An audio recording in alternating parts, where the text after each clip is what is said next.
Yun, magandang araw mga katapyok. Kaya natin i-run yung itong position ng mga bola. So yun, ball in hand tayo.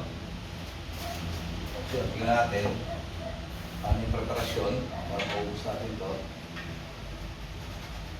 Ito try natin ilagay yung bola mano ulit sa area na ito. Patampal, ilalim, kaliwa. Tapos yun, patampal, ilalim, kaliwa din. Tingnan natin. Kalapit ng konti sa tres. Masyadong kumagat. Pero okay lang. Patry natin ilagay bola mano malapit sa area na yun. At ibabaw lang.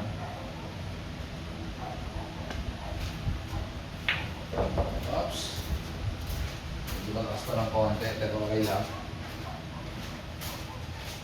Ito kahit ibabaw lang, try natin lapit dito bola mano sa area na yun.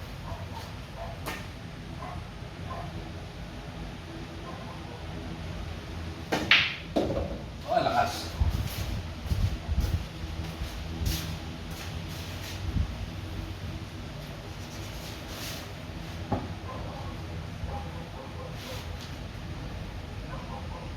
Yung pektos na ako ng kaliwa, kay kanan, ibabaw.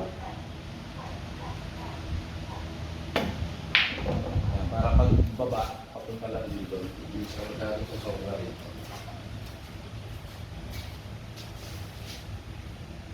Kanan ibabaw ng tira natin doon. Tapos pwedeng gitna lang tira natin, medyo pa ganun lang yung bola mano, papuntang 7. Pwede naman.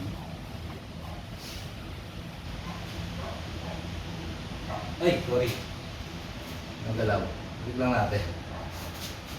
Basta ng lawan, di pwede yun.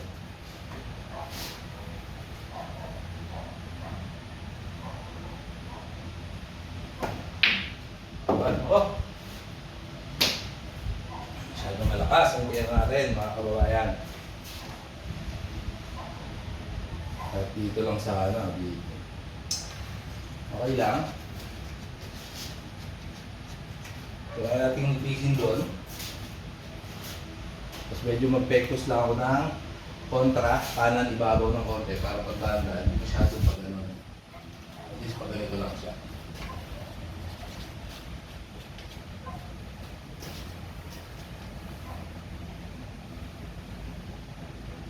Kanan ibabaw. Yan. Kasi kung hindi natin napektusan, baka gumano na. Pwede ma-scratch or papuntang 8. So ito kahit tirang medyo gitna lang, pagbahanda, pag ano lang sa 9 yung bola nga.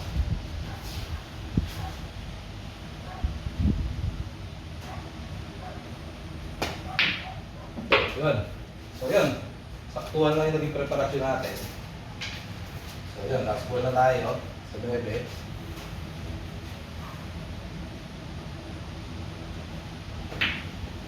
Yun, nakachamba ulit tayo ng isang run out na with tips. Sana makatulong sa pagpapractice nyo. Yun, nasa linggo lang yung sa tirang sa isba yun.